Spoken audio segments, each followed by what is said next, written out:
This is a special edition of Macro Voices with hedge fund manager Eric Townsend, the premier financial podcast targeting professional finance, high net worth individuals, family offices, and other sophisticated investors. Now, for this special edition of Macro Voices, here's hedge fund manager Eric Townsend.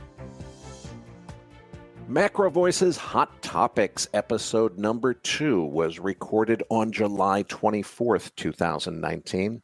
I'm Eric Townsend. This is an unusual situation that came up for us at Macro Voices when we recorded Pippa Malmgren's most recent All-Stars interview. Her dad, Dr. Harold Malmgren, was visiting. He happened to walk into the room at the end of our session, and before we knew it, we were into what turned out to be a fantastic feature-length interview. It's a full-length interview, and I thought it was absolutely fascinating.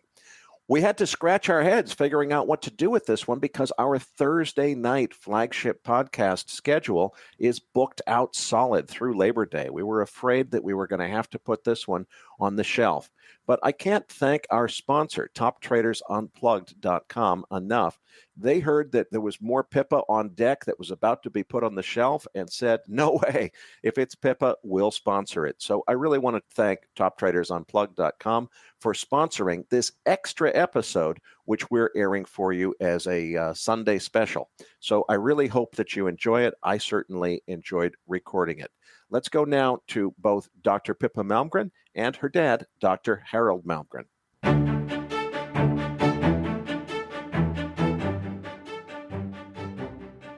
I'm joined today not just by our favorite geopolitical analyst, Dr. Pippa Malmgren, but also Dr. Harold Malmgren, advisor to, I believe it was 4 different U.S. presidents during his career. And I've just got to start, guys, with a personal interest question. You know, most of us have grown up in kind of average American households. I have to wonder, what is it like to grow up in a household where your father is an advisor to the President of the United States? Pippa, and I've got to believe that you were probably hit with a little bit more political conversation than most of the other kids in your class around the house. And then to grow up to become a presidential advisor yourself. I've got to believe that while most American families are talking about Kardashians and what's on the latest episode of The Simpsons and what Taylor Swift's latest adventures are, there's probably a little bit more political discussion in the Malmgren household. So tell us a little bit about life as a Malmgren. What's it like? Well, you know, you're right. And what I loved growing up was my dad always took the time to explain to me the stories of what he was working on. And he said to me always, there's the front page of the Washington Post story, and then there's what's actually going on. And if you're going to work in Washington, you need to know what is actually going on. And the gap between the two can be like ridiculously wide. And I really learned that when you work in the White House and then you read the public reporting of what's going on and you're like, where did they even get this? It's so far off where reality is. So, yeah, and I'm very grateful I had that. It's like an apprenticeship as a child in how to think about the world. And I remember one time there was a diplomat, a very prominent diplomat, who said to me, well, Pippa, so what part of the world are you going to specialize in? And I said, well, I don't really want to. I like looking at the whole picture. And he said, well, you can't do that. You have to choose, you know, India or the Middle East or Japan or China. And I remember coming back to my dad and saying, do I really have to choose? Because I don't want to choose. And my dad said, well, the president of the United States doesn't have any choice. That person has to think about the global picture. And frankly, every chief executive has to think about the global picture. So stick with that, kid. And I'm grateful for that advice.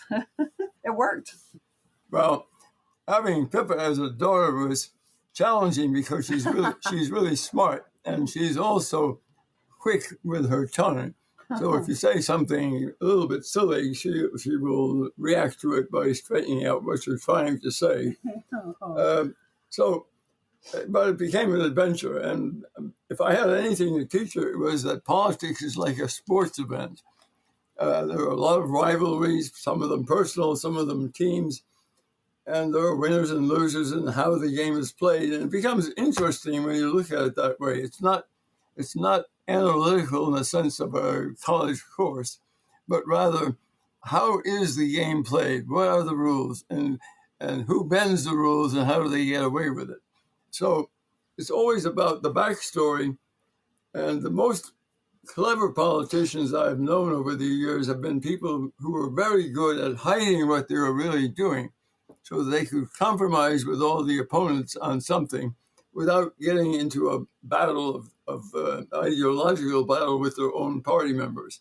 So there's always a now you see it, now you don't element. And it's usually the most important part of how leaders govern. A question that I'm dying to ask you, Hal. I think all of us cherish the moments in our lives of accomplishment and achievement. I certainly remember selling my software company at the age of 33 and making enough money to retire and feeling like, wow, I've really done something I'm proud of here. In your career, you've had the experience of being an advisor to the President of the United States. When the President needs to know what to do, you're the guy who gets called into the room. You've had that experience. You know what that feels like. But you've also had the experience as a father of watching your daughter become a advisor to a different president of the United States. Which was a more rewarding experience, or how would you contrast those two experiences? Oh, the period of my life was excitement and adventure. But watching Pippa, it's more a pleasure of having done something productive that goes beyond my life. So it's a different feel. It's enjoying at a distance the kinds of things I had become familiar with, but seeing it in someone else developing and becoming so agile in how things work and manipulating events. So it's a different experience. When you're in the heat of battle and you're trying to survive and keep your head, you keep from getting shot. When somebody else is doing it and you're there in the background, there's a lot of pleasure in seeing that what you have been doing somehow passed on. Somebody else has picked up the ball, and you're older. You're not as good a sports athlete as you were, but this one is really something to watch. And I have to say also, it's not only that my dad advised, Kennedy and Johnson and Nixon and Ford, but he's advised so many heads of state across the world, like every Japanese prime minister, barring two or three of them since about 1972, many of the European heads of government over all those years. And so talking to him about an issue, he's always like, well, remember that, in Germany, this issue that you're raising started in 1958 and then he'll give me the backstory and who was involved. And similarly, because I'm traveling the world pretty fast and hard these days, and I can bring home the stories of what I'm hearing, and we just have this wonderful ability to riff, and he gives me context and helps me see a pattern that's bigger than my own life experience permitted me to see. Well, it's absolutely a delight for me to have the opportunity to interview both of you together, but we will have an audience revolt if we don't get into some business and economics issues. So let's talk about the biggest picture issue. I think the highest level debate in finance these days is there are some people that think we're headed for outright crisis. There are also views that are maybe variants on that. Ray Dalio has said, hey, we're headed for a paradigm shift where central banks' ability to prop up asset markets is going to stop working, and it's going to change a lot of things in a big way. Watch out. But there are other people who are saying, look, it's time to stop denying what is now clearly proven fact, which is this policy that Ben Bernanke pioneered, to a lot of people's amazement, actually worked. And they really did rescue the global economy, and it's all uphill from here. There's lots of reasons to be bullish about the economy, the stock market, and everything else. Are these kinds of things, do you typically agree on these, or do you have some family disagreement? Yeah, actually, we disagree quite a bit. We found that we can get into arguments about because I will bring up, all the bubbles in the economy, and when one bubble bursts, then we're going to have another. The argument that the financial markets are highly leveraged, even more than they were at the time of the Lehman shock in 2008. So many tripwires that it's inevitable we have some kind of financial crash. Pippa will have a different view because she's expecting that no matter how the financial markets are working right now, there's nowhere else to go. So the investment will keep being poured into financialization and financial engineering, and it'll go much longer than one would expect. So we differ on this, and we can get in a short argument. But actually, what preoccupies me now is a deeper question. Since World War II, the driver of growth throughout the world for most countries was world trade. Many countries, more than 100 countries, didn't have sufficient income and domestic wealth to grow except maybe at 1 or 2%. But by getting on the express train of exports, they could rely on demand in other countries. And so we had trade-powered growth. Trade, most years for 50 years, grew about half again or even twice as fast as national production. Now we're in a I think, a paradigm shift. We have reached the point where we can see in the data that air freight and sea freight, land-based trucking are all in decline. And a lot of people are thinking, well, that's a temporary thing. But then we can also see new orders for manufacturing are shrinking. Most visible in Germany, but it was there in the figures from South Korea, which makes a lot of the same kind of stuff that Germany does. And part of it's related to China going through a period of adjustment. But boiled down, I see something secular here. I think that most of the physical stuff that you put in boxes, containers, and send somewhere doesn't make sense to keep doing that when you can send digital instructions somewhere else. And 3D printing and a computer, multi-purpose computer programmable devices can make the stuff right next door to the customer.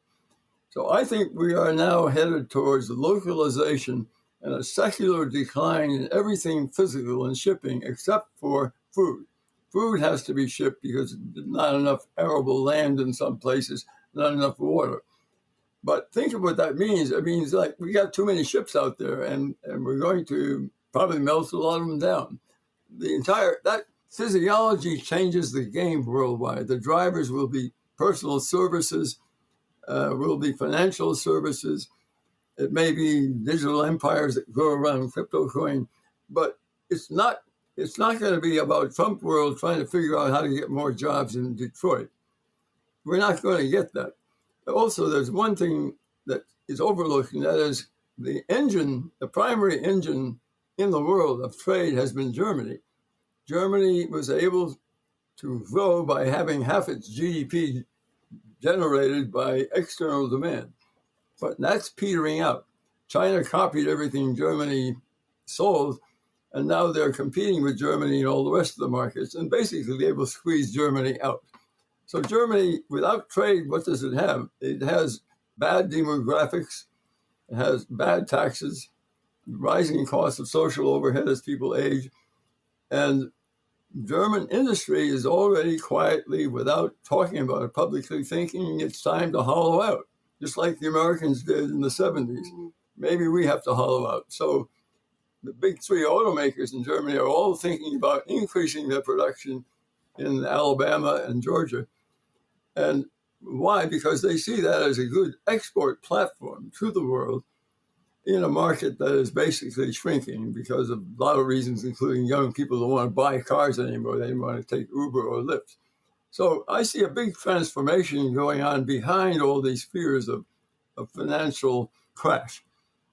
So, and I'm in a different place in the sense that I see this transition from a world where we measure the health of the world economy based on how many boxes are on a ship that moves from China to the United States, to a world where we send those instructions digitally, we manufacture locally. Again, I'm in this space. I 3D print the robotics that we sell to major corporations. We can literally 3D print something in our office in a matter of, minutes.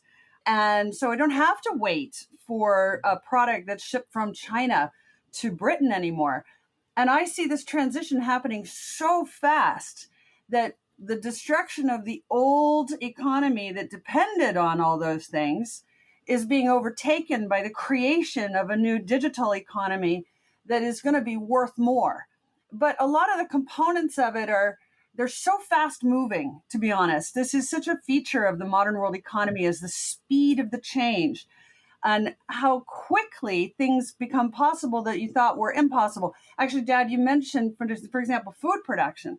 I'm really impressed by digital food production now, where you can literally grow lettuce and tomatoes and strawberries inside apartment buildings and office buildings using what they call fogponics, meaning you don't even put water on it. It's just fog. It's just mist.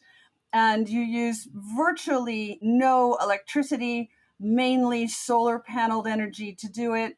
And you're growing produce faster than in the real environment, but with higher nutritional content and better flavor as well. So basically you win on all fronts.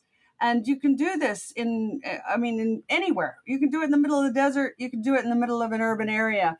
And so suddenly the need to move things from A to B isn't what it was. And for all those who are really interested in climate change, this is a really good event. This is a world where we won't rely on global transportation and its energy costs in the way that we used to. But how the heck do you measure this new economy? Like, what is the marker? You remember, we both worked with Alan Greenspan during our time in government.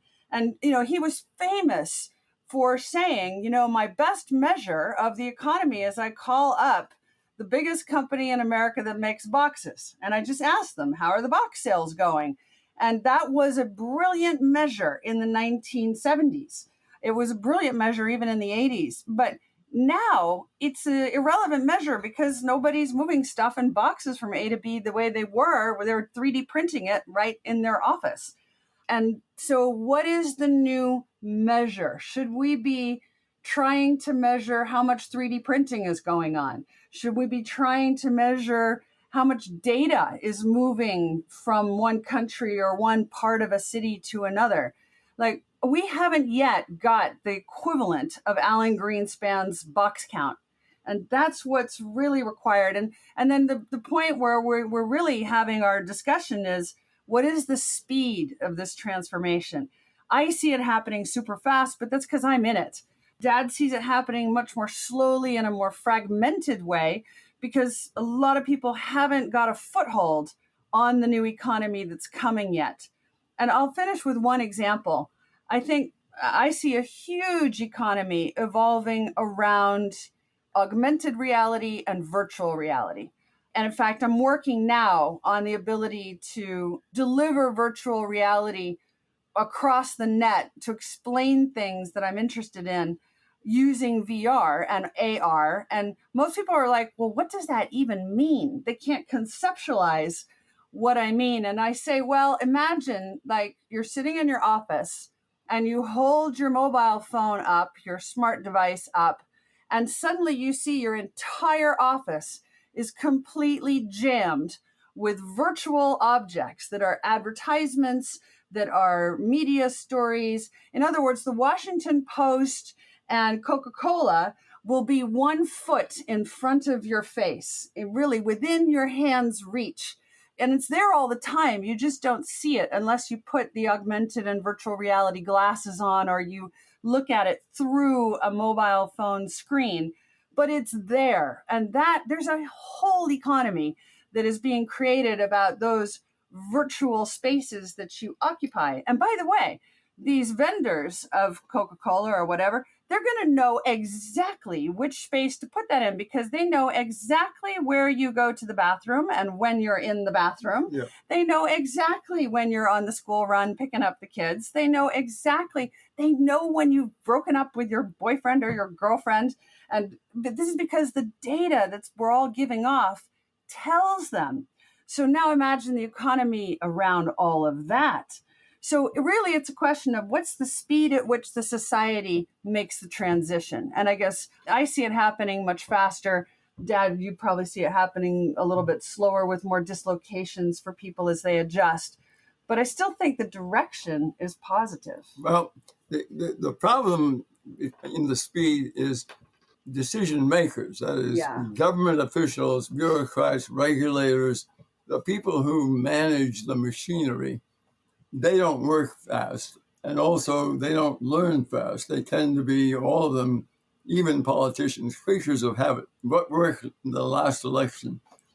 And the question that's going to come up for every leader is, this is really moving fast. How do I get ahead of the curve? How do I ride this wave like a Malibu young man, trying to be a champion wave runner? I don't see political leadership developing anywhere in the world, anywhere. I mean, I know pretty much the portfolio of leaders in virtually all the countries, one way or another. I've had contact. I even know Putin from 20, 30 years ago. I don't see anybody agile thinking that kind of world. Now, it's not only AR and VR, but let's give another example. Moving food, Pippa just mentioned that. If you're in Singapore, where the heck do you get your food? Because the only place you can go is up. There's no space going out. So vertical farming is the new thing. Vertical farming is sweeping across the world for city planners. How do we get, as the young people come more to the cities, how do we feed them? And vertical farming is now moving very fast. So there are many things we haven't been envisaging, but think of leaders. I mean, how much of all of this does Trump know about? The answer is he's still trying to think how to restore jobs in Detroit for automakers when it's all changing. We're going to have much more localization, and the crises are going to be more actually micro. They're going to be local communities having trouble getting themselves organized. It's going to mean devolution of power from the centers to more and more people. And I don't think society is ready for that either, but that's how you're going to keep order. Actually, Detroit is such a great example because for so many people in their mind, Detroit is the iconic image of failure. But the fact is today, Detroit is totally on fire. They cannot build 5-star hotels fast enough in Detroit. They've got a manufacturing base there. They're manufacturing all kinds of things, not just cars anymore. It's become a retail center. It's back in the music business again. Music is a massive business these days as it's become digital. So, our own understanding of what is reality. Is Detroit a basket case, or is it like you should be moving there because it's so happening? And the answer is it's both in people's minds. I know people who think one and people who believe the other. And you can find examples in Detroit of both happening. Maybe that's part of what's happening in the world economy. It is this split between who are the beneficiaries of the innovation and who's getting left behind. And this is the thing where I'm so very aware of my dad's personal background as the child of Swedish immigrants who came to the United States with nothing and were able to make the leap from, getting off the boat to having a son in the White House in one generation. And I really do worry that our biggest problem is that we do not have sufficient avenues for young people to be able to make those leaps. And as a result, people lose faith and confidence in the machinery of government and the society that they live in because it doesn't deliver to everybody. And we can talk about the reasons why. Is it income disparity? Is it lack of opportunity? There are many angles, but I think that is the biggest constraint on the economy, is the lack of belief that it could work for me. So it turns out we don't disagree that much. It's just about the timing. Yeah. I think Pippa thinks we've got quite a ways to go before the financial markets are overstretched. Whereas I can see all kinds of reasons why we're going to have crises in the corporate bond market that spill out into other parts of the financial market. The accident possibilities are tremendous. And wherever I look in the world, the number of leaders I can tabulate in my head who are capable to rise to the occasion, narrowed down to 2 or 3 maybe. Nobody's prepared for all this change. And nobody's running on a campaign of how do we take care of our next generations. everybody's busy with issues of last year or last decade. So it's that problem of the mismatch between who governs us and what is happening that I think creates a real challenge. As Neil Howe would say, we're going through a fourth turning here, and it may be turbulent. I want to come back to the bond market, particularly next generation, some great topics there. But first, I just want to mention, for the benefit of any listeners who might have been a little bit thrown off by Pippa's description of this idea of AR, augmented reality. It was a great description, but it's still very hard to describe in words. I recommend that everyone do a web search on Microsoft HoloLens AR, 3 separate words. Microsoft Holo, like hologram, HOLOLENS AR. I don't know if Microsoft is good, bad, or indifferent at this technology, but they're good at producing really cool videos that explain what the concept is. There's one by a guy called James Mackey that I just watched yesterday, which it really is amazing to see windows popping up in your living room in the middle of space next to your, to your armchair or whatever. So I wanted to make that point, but I want to come back to this idea of localization because I have a question about trust as it relates to this. If we look at the way the electronics industry has worked for years now, you get your electronics, if you're a manufacturer, you outsource your actual manufacturing operations to China usually because it's very, very cost effective. But a very common practice is that the electronics get assembled and soldered together, but they never install the firmware. That's the actual programming that runs those little chips on the electronic device until after the product is shipped from the factory to whoever the U.S. company is that's actually selling that product. And the reason is they don't trust the Chinese manufacturing outsource company not to, if they were contracted to make 1,000 of something, the fear is they're going to make 5,000 of them and sell 4,000 of them on the black market and compete with whoever their real customer is. So it makes me wonder about this idea of being able to use something like 3D printing. Pippa, you're in the drone business. If someone calls you from, let's say, Brazil and says, look, we got a great application for your drones here. We want to buy 500 drones, but let's do this efficiently. Send us all your design files so that we can print the parts here. We'll put them together, and don't worry, we're going to count, and whatever a number that we actually build, we're going to send you a check for. Trust us. I got to believe that you wouldn't do it that way. So is there a safe way to do it where you can let that manufacturing occur locally but still protect your IP rights? Well, I think there is. And that's exactly where we're intending to go with my firm, H Robotics, where we can easily provide the CAD files that allow you to 3D print the case and even the props, the propellers, and we'll reach a point where you could even build the motors this way, and that's all fine. But the software that effectively acts as the brain that permits it to fly autonomously and to make sure that the data all ends up in the right place at the right time, we might ship that. We might not give away to the world, how we do that part. But it means that we can be local everywhere and still retain our IP. And the other thing is, you can also know what is happening to your software these days. It's not like the old days where, if someone copied your hardware and software design, then you would just never know. These days, if somebody tries to take apart one of my drones, I will see that. I will actually be alerted. I will know. I will know exactly where it is. I will see the physical location.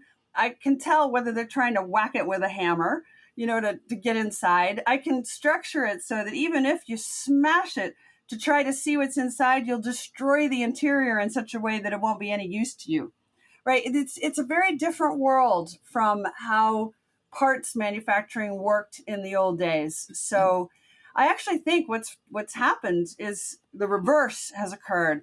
People think they have IP protection when they go to file patents. And in fact, patents have become the number one way that you get killed because you file them, you announce to the world exactly what you're doing, everybody copies it, and then good luck trying to take everybody to court. I mean, If you're a big company, you can do it, but it's a lot of resources. It's very expensive.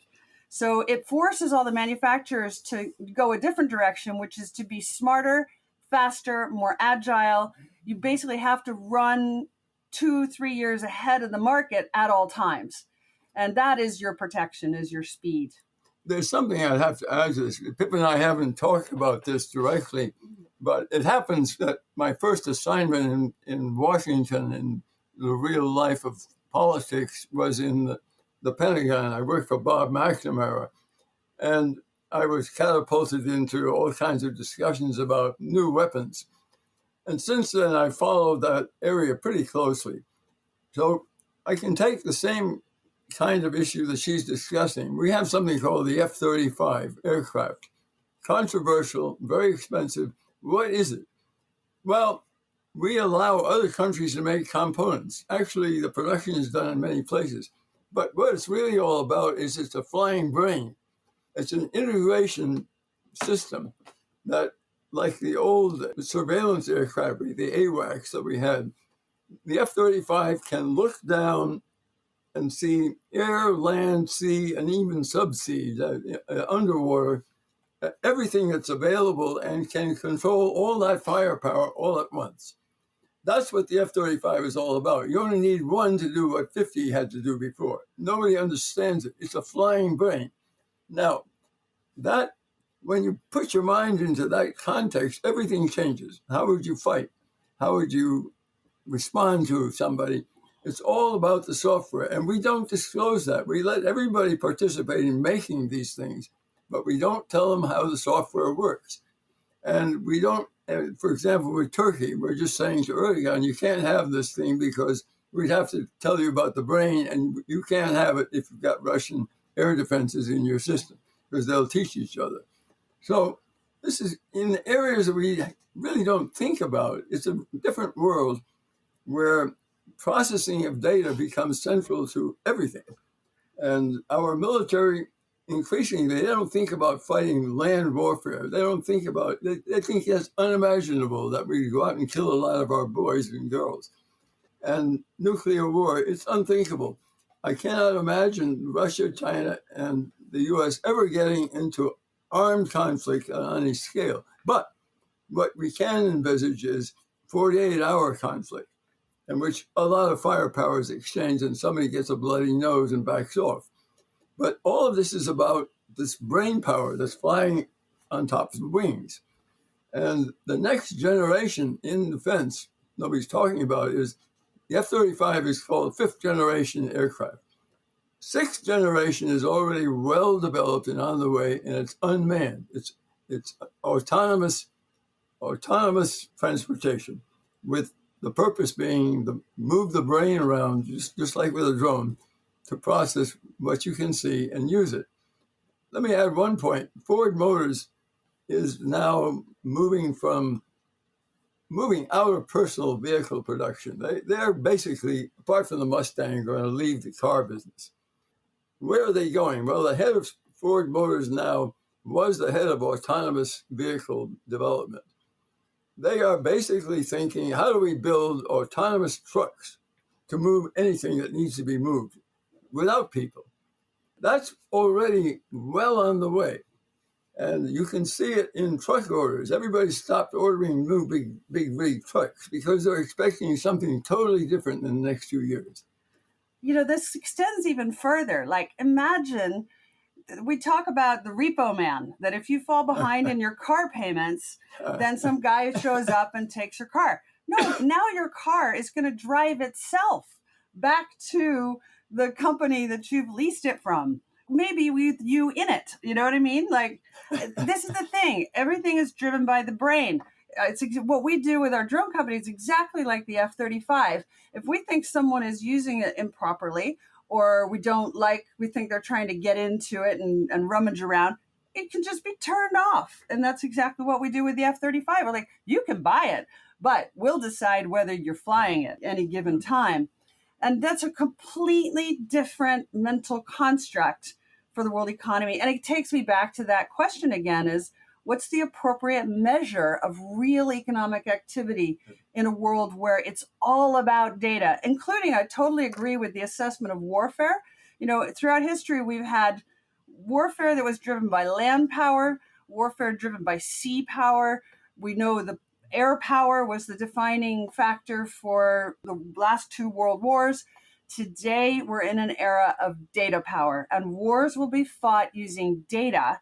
It'll be like the business of turning off the Iranians' nuclear capabilities, and they just don't even realize. But what's happened is somebody has changed the data parameters, and suddenly you can't produce the uranium anymore. In other words, James Bond today is not armed with a handgun or a grenade or even a fighter jet. James Bond today is armed with code, with a USB, with some kind of data management tool. And that's the world we're in. It really is an amazing paradigm shift because, back in the old days, the way electronics worked was the little screws that hold the device together have a little plastic sticker on top of them that says, warning, if you break this seal, you're voiding the warranty. Now, there's no little plastic sticker. You go ahead and you take your screwdriver, you start to unscrew the screw on your drone, and your phone beeps, and it's a text message, and it says, Pippa is watching you right now. She can see what you're doing. Don't turn that screwdriver. What it makes me think, though, is talk about the F-35. Obviously, they go to great lengths to protect the security of these things. But it seems to me that the scope of what hacking risk is completely, totally different than what it used to be. Because if you hacked the firmware on an F-16, you could have easily disabled its radar system or its autopilot system so it didn't work. But if you somehow could manage to hack an F-35, you could change it so as soon as it takes off, the pilot has no ability to do anything, and it attacks the tanker and sinks the tanker it just took off from. If you could somehow control the code.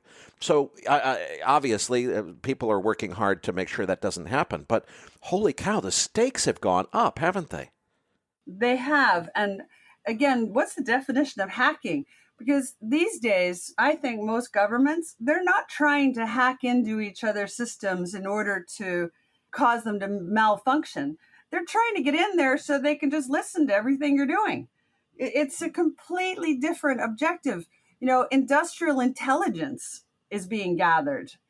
You don't want to disrupt the other guy's systems. You want him to think there's absolutely no problem. And then you just listen to everything. You just gather all the data. And by the way, what is the purpose and function of an Amazon and a Google? And they're just data gathering machines. And so they're not trying to disrupt your life and stop things from happening. They're trying to get your life to work as it normally would, fully understand it. And then there's tremendous power in knowing how people operate.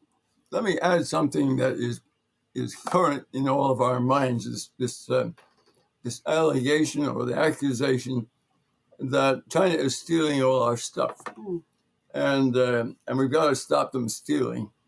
And we send a bunch of negotiators to talk to the Chinese. And at first I was baffled. I mean, what are we going to ask them for? Scouts are a promise. We won't steal anymore. That's going to be meaningless. And gradually what I concluded in talking to some companies that really guard their technology fiercely, I said that you've got to be able to shield your technology so that it's impenetrable. But that means much more advanced, much more complex cryptography. You're going to need next generation computer technology to do this. And the answer I've gotten each time I've said that is, that's too expensive. We have to run a business like we would a retail shop. We have to allow a certain amount of shoplifting because otherwise it doesn't function. Well, the reality is you can't do that anymore. You really have to, if you have something precious, you have to shield it. And shielding is going to be bloody expensive. But the problem with that is it's a fixed cost. It doesn't generate profits. So most financial managers say, I don't want to do it if it's fixed cost and there's no profit. There's nothing for the bottom line. So right now, the only area in the U.S. economy that's at this advanced stage is the defense sector, where they have to shield everything. Yeah. Otherwise, they'd be dysfunctional. And in fact, this is one of the big new sectors of the world economy is the hackers who get into your systems and then they don't shut it down. They just want a payment for it. Yeah. And all the big institutions, financial and otherwise, they're paying because the cost relative to having to deal with it is actually reasonable. And so this business of holding companies to ransom over their data is a whole sector of the economy now. It's incredible. I want to come back to the family disagreement about where the economy is headed, because I know that makes good radio, but specifically, Hal brought this up with respect to the bond market. First of all, we've got $13 trillion of negative yielding sovereign debt around the world.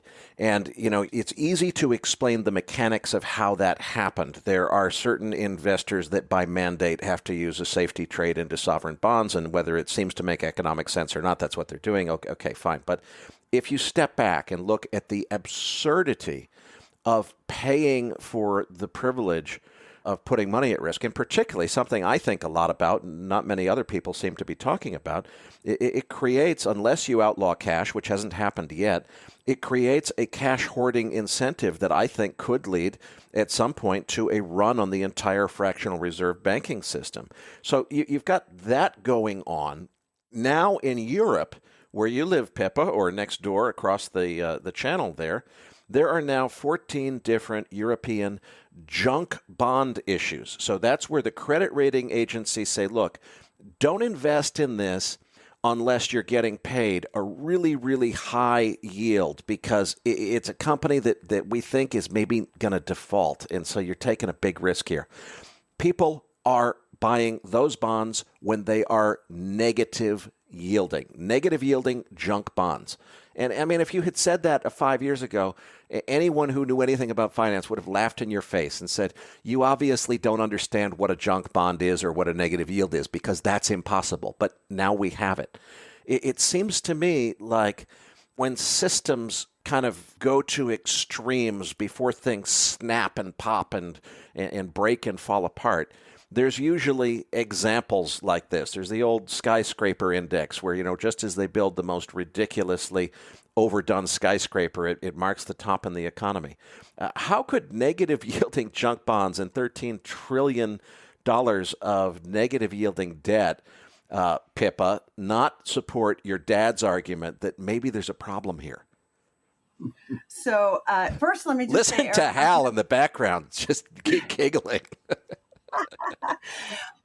First, I was just going to say, this will be my last question because my daughter is waiting for me to come help her make dinner, and we're doing dinner for Grandpa tonight. So, but the second thing is, first of all, this is not the first time in history we've seen negative interest rates. And one thing we know about negative interest rates is nothing creates inflation more efficiently than a negative interest rate environment. And I stand by the view I've had for many years that we are fomenting inflation. It doesn't necessarily need to become runaway inflation or something that we can't control, but I think there's no question that everyone in the world is feeling the higher cost of living.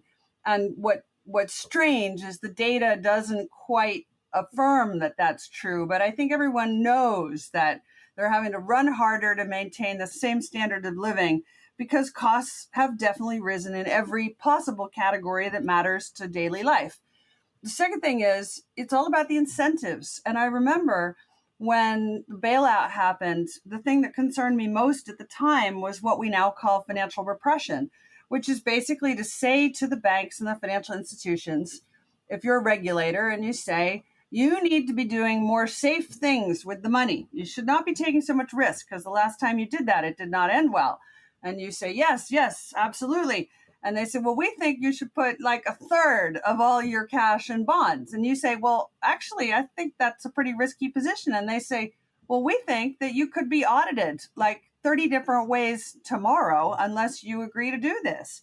There's an element of policymakers persuading, I'll use a gentle term, institutions to behave in a certain way because they think they're doing the right thing. And that's why I've argued for many, many years that the bond market is no longer a good measure or a good signaler of inflation risk. It isn't. People don't hold bonds because they don't believe inflation is coming. They hold them because they know they'll get in trouble with the regulators if they don't. So, and what do the regulators want? They want someone to hold the debt. And what have we seen in recent, like the last few years? China's selling American treasuries like crazy. Who's buying them? Oh, the Saudis. The Saudis are now big buyers. The pension funds in America become big buyers. And they argue, but this is a safe thing to do.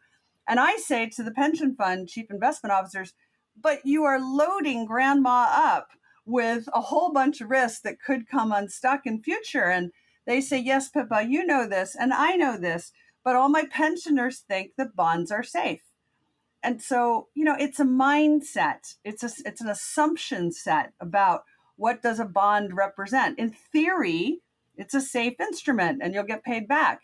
In practice, we live in a world where there isn't enough money to pay everybody back. So the question is, something's got to give. Well, if I can wind up the discussion, what Bernanke did was he took our debt structure and stretched it out by, in effect, expanding the debt level. So we had now a decade of growth that was debt driven. We ended up with most of the growth was increased credit. We were borrowing from the future. We're at the point now where it's harder and harder to see how far into the future we can go. And that stretching of the system is going to, at some point, you can't go forever because you get to the point where the servicing of debt becomes bigger than your annual growth of the economy. And then you're in a trap. So we've got to rethink how to address debt. And I'm not sure the central banks really understand any of this. I think the central bank thinking is still mired in measurable numbers that come out of the regulatory system. You've done a brilliant job, Eric, with these podcasts with Jeff Snyder on the Eurodollar. It's amazing to me that there's so little understanding of the reality that the Eurodollar system is outside the reach of the Fed, outside the reach of the Bank of England. No central bank really controls it. It's built on leveraged borrowing and hyper collateralization, so that you get multiples of whatever is printed out there. It works fine as long as the markets are rising, but once the markets start falling, you have to sell all this stuff, and then there's not enough buyers around, and you get what we're beginning to see, so-called dollar shortage. You get a liquidity crisis. With that, you get a crash. That's where Pippa and I differ. I think we are vulnerable to a real crash because we just run out of liquidity. And then, the difference between being liquid and not is insolvency. That's what happened to Lehman. Hal, I want to come back to a comment you made earlier about future generations. You've had, I think, a very rewarding life. You've advised 4 U.S. presidents. Your daughter has been a presidential advisor. I know that you've done a wonderful job of preparing and providing for your family. But your granddaughter, who is now cooking dinner as we're finishing up this interview, a lot of experts are now saying that her generation will be the first in American history that will enjoy a lower standard of living than those that preceded it. This is the first time that Generation Z will be the first American generation that it's a lower standard of living than their grandparents lived. How do you feel about that, and what do you think the real culprits are, and what needs to change in order to fix it, assuming you agree that it's a serious problem? Oh, that's a big question, but I think about it quite a bit. I have 5 daughters altogether and 1 son. And the daughters I worried about more than as a father, because they're coming into a different life when they move from girlhood to womanhood. And they're going to be at a time of life when it's not going to be, the fruit's not going to fall off the tree, and you have to do something. And I've thought about it quite a bit. My youngest daughter is now just graduated from Virginia Tech. And I said, what? She said, what am I going to study? I said, study information technology. She said, I don't want to sit behind a computer screen. I said, no. But what you need to be able to do is understand that world and be able to get in front of a bunch of 50 and 60-year-old people who run everything and explain it to them and somehow bridge the two generations. She said, well, that's interesting. I said, believe me, there's going to be a shortage of that. But very few adults are thinking about this for their kids, and very few universities are thinking about this. But we are going through this major transformation, and our system is not looking at what will be needed. In every field, there's going to be that gap between the experts and the average people, and that can only be filled by people who understand both ends. So she did that, and I met a lot of her classmates, and it was interesting. Indians, Pakistanis, Ukrainians, Russians, Chinese, and she came out first in her class. And the dean said to me, how did you do that? I said, I just forced her to do this information technology, to master it. He said, yeah, but she's a babe. She also looks like a runway model. And I said, yeah, well, I was thinking if she gets in that position, everybody's going to watch. Women and men alike, say, oh, wow, this is fun. But it's a way of grasping hold of what you're talking about. I fear that our systems are not geared to training young people in any useful direction. So, I have a friend who builds pipelines for BP in Alaska. And he said, I can't find welders. And I said, geez, in high school where my youngest kids went through, they had facilities to teach welding, but the kids don't go to it. So I said, where do you get your welders? They said, we get retirees who are master welders who are 60, 75, ready to get away from the wife for a few months, get high pay, drink a lot, and come back to the normal life. So he said, it's an easy catch to get retirees to be master welders and go to remote places. They have a ball. That's the world we're coming to, and nobody's ready for it because the retirees will be gone. But this next generation, none of them have any skills, and they don't have an appreciation of what they need to know. All they know is instant response. They instant gratification. Watch video games, that runs all the way through the mid-20s, even to the 30s nowadays. Instant gratification, I won, I lost, I beat the score. So how do we change that? Well, I don't know, because the teaching profession is really one of the slowest moving institutions in society to change anything. Universities don't adjust. They resist change. So I don't have a really good answer yet. It's a big worry in my mind because we are leaving a lot of people with a bad period ahead where they're going to have to struggle. But the one thing about the U.S. that looking back, I grew up in World War II, the end of the Great Depression, and all the younger men went to war. But as a result of that, all the boys and girls who were 12 or 13 had to do adult things. And they all became actually later ready for real work. So we had a generation from the 60s onwards of a vibrant economy with a lot of people in management who were 12 or 10 during the war because they faced adversity, had to go do something, and they learned how to tackle any challenge, and they didn't think who's older than I am. They thought, I got to do this. Mom needs me to do it. So maybe we will have something come out of all this adversity that I can see coming, a resilient rebound. I've had discussions with Neil Howe about this. He's optimistic. I'm a little bit gloomy because I don't see education adapting. But it's a big question. I think, I see this really very, very differently from you, Dad, because, for example, I remember learning to play Minecraft with your granddaughter, my daughter Penny, when she was younger, because I wanted to understand. All the kids were playing Minecraft. So I thought, okay, what is this thing? And it's so easy to kind of dismiss it as, it's a game, it's a video game.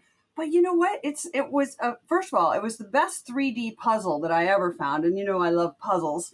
But it taught you incredible skills and made you agile at managing in a data world.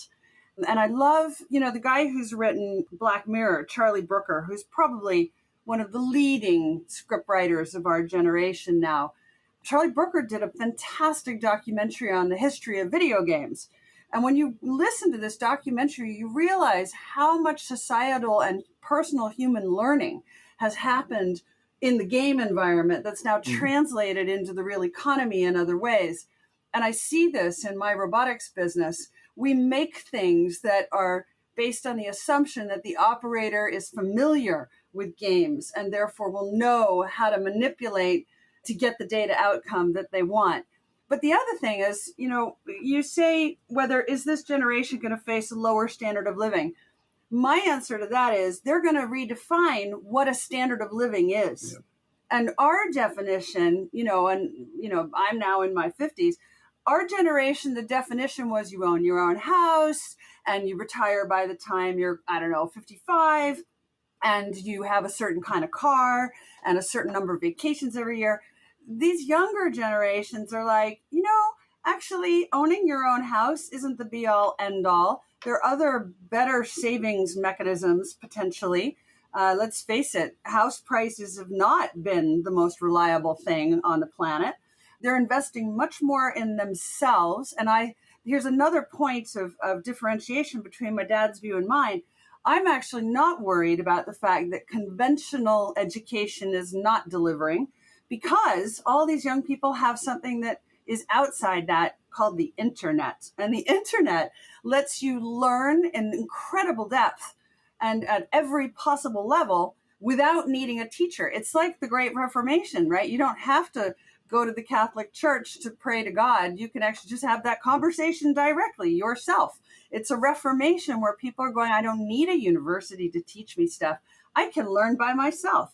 And I think that we have not fully understood the magnitude of the learning that's happening in this unconventional way. Of course, it's happening in a very independent way, and it's making humanity more atomized, more individualistic, less willing or able to work together in groups, arguably. And so there's some societal downsides. But are we getting people that are more prepared for the future? I think people are more into lifelong education. It's not anymore about go to college and you're done. And maybe this is a great thing that we're redefining what is a good standard of living. And young people who say, part of my time should be for just hanging out with my friends doing absolutely nothing. And I remember that feeling as a kid. And frankly, I hanker for that now as an adult.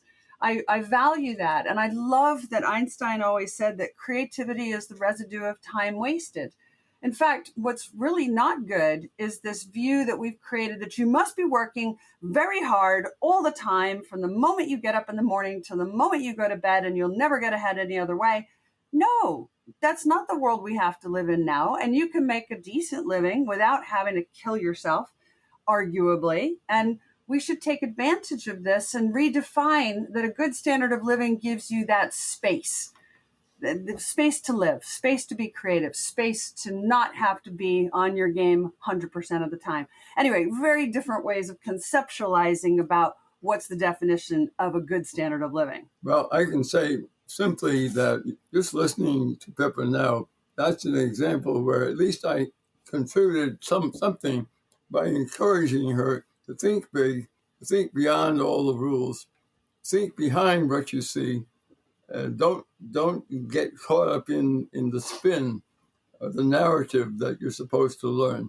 And out pops this very creative mind, which thinks outside all the normal barriers. And so that for me is it's very satisfying that I did something right. Aww. Well, you certainly did, and I can't thank both of you enough for a fantastic interview. Before I let you go, though, please tell our listeners where they can follow both of your work. Hal, you're definitely still kicking, writing, doing some interesting things. For people who want to follow you on Twitter, what's your Twitter handle, and what else should they know about what you're up to these days? Twitter was something I fell into because Pippa, I was going through a bout of cancer that was pretty severe, and my brain was firing at all cylinders, but I didn't have strength. So Pippa said, why don't you play with Twitter? So I never promoted anything I did. I was just out there putting ideas here and there. And it's become an engine of connection between me and a lot of other smart people around the world. It's an amazing, in Twitter there's rants and frustrations and anger, but there's also a lot of smart people who don't have time for big papers, but they can read a very concise point and respond to it. I met an amazing number of really bright people this way, and I'm going around the world, I interconnect with them personally. And this week in London, I'll meet at least 3 people I've never met before who are running think tanks or doing something imaginative. But the Twitter handle is, my nickname when I was a boy was Hal, H-A-L. And so I just call it Hal's Rethink. It's all about rethinking everything you see, and there's another story behind it. And that's it, just at Hal's Rethink. And I'm trying to get my dad to write a book, and maybe you can help me with this and encouraging him to we got to write a book. You know, I think there's room to work here because there's something Hal knows. I need him to influence someone we know on another subject. So maybe we can broker a deal, but we'll talk about that off the air. Pippa, what's your handle for everyone's benefit? Yeah, I do Twitter and Instagram. I've trained myself to operate without words on Instagram, and it's been great fun learning how to do it. I'm under Dr. Pippa M, DrPippam. I would have just put Pippa M because nobody can pronounce Malmgren except the Swedes because there aren't enough vowels in it. But I realized if you put Pippa M, you get the sister of the future Queen of England, mainly photos of her rear end. And that wasn't what I was after. So I had to put the doctor in front. But again, I love social media too. I've been a little bit less involved with it lately because I'm so busy building a robotics company. But I like to put up there things that I think are really worth considering. And there is a lot of thoughtful consideration that happens on social media these days once you take the noise out. Yeah. Well, let's put the call out that everyone who wants to read a book written by Dr. Harold Malmgren will just tweet their support to @HalsRethink and see if we can get a little bit of viral energy going. Well, Pippa and Hal, I cannot thank you both enough for a fantastic interview. We really look forward to having both of you back on Macro Voices in the future for more updates. Again, today's episode was made possible by TopTradersUnplugged.com. If you want a different perspective on how to invest in today's markets without emotions or predictions, go to TopTradersUnplugged.com/macro, where you can claim a free book about a highly dependable and consistent, yet frequently overlooked investment strategy. I really want to personally thank Top Traders Unplugged for stepping up and sponsoring this extra episode. It was their sponsorship that allowed us to bring it to you now as opposed to having to wait a couple of months or so. So thanks again to Top Traders Unplugged. And for the Macro Voices Podcast Network, I'm Eric Townsend. Have a great weekend, everybody.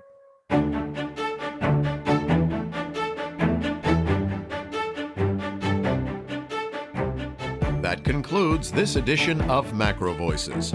Be sure to tune in each week to hear feature interviews with the brightest minds in finance and macroeconomics. Please register your free account at macrovoices.com. Once registered, you'll receive our free weekly Research Roundup email containing links to supporting documents from our featured guests and the very best free financial content our volunteer research team could find on the internet each week. You'll also gain access to our free research library. And the more registered users we have, the more we'll be able to recruit high-profile feature interview guests for future programs. So please register your free account today at macrovoices.com if you haven't already. You can subscribe to Macro Voices on iTunes to have Macro Voices automatically delivered to your mobile device each week free of charge. Macro Voices is presented for informational and entertainment purposes only. The information presented on Macro Voices should not be construed as investment advice. Always consult a licensed investment professional before making investment decisions. The views and opinions expressed on Macro Voices are those of the participants and do not necessarily reflect those of the show's hosts or sponsors. Macro Voices, its producers, sponsors, and hosts, Eric Townsend, shall not be liable for losses resulting from investment decisions based on information or viewpoints presented on Macro Voices.